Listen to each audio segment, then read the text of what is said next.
Ayub itu satu kaya, kedua sukses, ketiga soleh. Ideal sekali. Kaya, istri cantik, anak 12. Aset banyak. Asetnya banyak. Kebun, termasuk paling kaya. Soleh. Berbaginya, nabi lagi.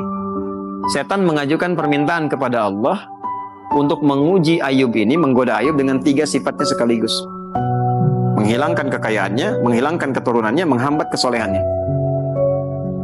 Tapi diizinkan oleh Allah untuk memberikan satu hikmah dan petunjuk kepada umat di masa depan. Kalau diuji dengan yang seperti ini, zikirnya begini.